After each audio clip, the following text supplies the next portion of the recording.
नमस्कार किसान भाइयों, अगर आप जीरे की खेती करते हो, क्यूमिन की खेती करते हो, तो ये वीडियो मैं आज आपके स्पेशल आपके लिए बना रहा हूँ। अभी मेरा कुछ किसानों से बात हुई, उनकी जो जीरे की अवस्था है वो वेजिटेटिव स्टेज में चल रही है। इस अवस्था के अंदर जो आपका जीरे की फसल है उसमें फुटाव होता है, ठीक है। अगर हम अवस्थाओं की बात की जाए जीरे की फसल में कौन कौन सी अवस्थाएं आती है, तो एक वानस्पतिक अवस्था आती है, एक फूलों वाली अवस्था आती है, और एक अवस्था आती है उसके अंदर जब परिपक्व माने पकता है जब जीरा, वो वाली अवस्था आती है। तो अभी जो वानस्पतिक अवस्था है इसके विषय में बात करूंगा मैं, फूलों वाली अवस्था के विषय में बात करूंगा, और जो तीसरी है जो आखिरी अवस्था है उसके विषय में बात करूंगा। देखिए जीरे के लिए सल्फर का बहुत ही महत्वपूर्ण पोषक तत्व होता है सल्फर।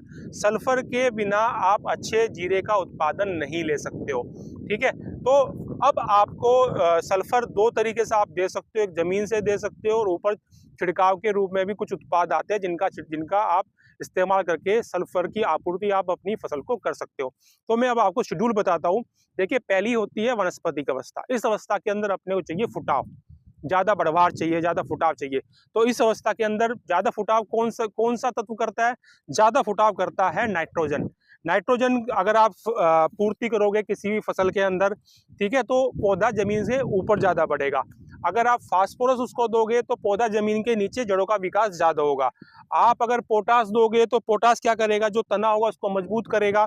पोटास आप दोगे तो उसके अंदर वो हवा में गिरेगा नहीं, मजबूत उसका कुल मिला के तना हो जाएगा, ठीक है। और उसके बाद अगर आप जिंक जाता है, बोरोन जाता है, ये हो जाएंगे आपके सूक्ष्म पोषक तत्व जिनकी थोड़ी थोड़ी मात्रा में आपकी फसल को जरूरत पड़ती है।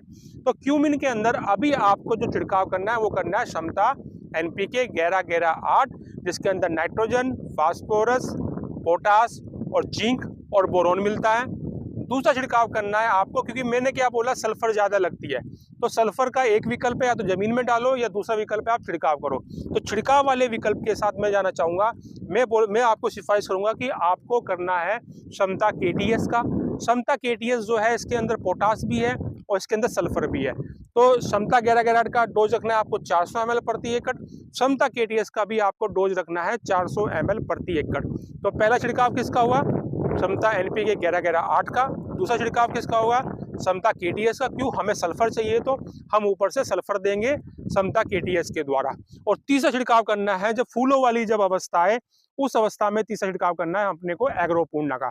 एग्रोपूर्णा मल्टी माइक्रोन्यूट्रेंट है, और ये सारे 6 प्रकार के मल्टी माइक्रोन्यूट्रेंट रखे हुए बोटेनिकल सैप के अंदर, यानी कि ऐसे अर्क के अंदर रखे हुए जिसके अंदर खुद कई सारे पोषक तत्व मौजूद होते हैं, उसमें रखे हुए हैं। तो दूसरा जिससे फायदा ये होगा, फूल कम गिरेंगे, फूल ज्यादा आएंगे, आगे जाके पैदावार अच्छी होगी। तो अगर आप क्यूमिन की खेती कर रहे हो तो आपको 4 छिड़काव आपको कैसे ना कैसे आपको करने पड़ेंगे भरपूर पैदावार के लिए। पहला, आपको क्षमता एनपीके 11-11-8। दूसरा, आपको करना है क्षमता केटीएस 400 ml प्रति एकड़। तीसरा, आपको करना है एग्रोपूर्णा 300 से 400 ml प्रति एकड़ फूल और फल के लिए। और चौथा, वापस आपको क्षमता केटीएस से छिड़काव करना सल्फर के लिए और पोटास के लिए। तो 4 छिड़काव आप भूलना मत, क्यूमिन की भरपूर पैदावार ले पाओगे आप। और रही बात आती है इसमें बीमारी की, डाउनी आता है, इसके अंदर पाउडरी आता है। तो आजकल बहुत समझदार किसान हैं, सब जानते हैं कि भाई ये बीमारी आती है तो कौन सा फंजीसाइड काम करेगा, वो फंजीसाइड लाके आप डाल सकते हो। इसके अंदर तेले की सिफारिश आती है, एफिड की समस्या आती है, उसके लिए एमिडा है, एक्टारा है, और अच्छे उत्पाद जाओगे तो फ्लूनिका मिड करके टेक्निकल आता है। वे सारे उत्पाद इसके आते हैं जो लगभग आज हर किसान जानता है कि कौन से कीट पे कौन सी दवाई काम करेगी, कौन सी बीमारी पे कौन सी दवाई काम करेगी। समस्या वहाँ पे वो आती है जब उसको पोषक तत्वों का नहीं पता होता कि भाई कुछ बीमारी जैसे दिखते हैं लेकिन वो बीमारी जैसे लक्षण आते हैं पोषक तत्वों की कमी से। तो मेरा जो उद्देश्य है विकास चौधरी का, ये उद्देश्य है कि अगर आप सही टाइम पे सही उत्पाद छिड़काव करोगे तो आपकी फसल में पोषक तत्वों की कमी से कोई समस्या नहीं आएगी और आप ज़्यादा पैदावार ले पाओगे। आपको ये वीडियो कैसा लगा ये कमेंट्स में जरूर करना आप। और आप चाहते हो भविष्य में मैं वीडियो बनाता रहूं तो आप एक वीडियो शेयर जरूर करना ताकि दूसरे किसानों के पास जानकारी पहुंच सके।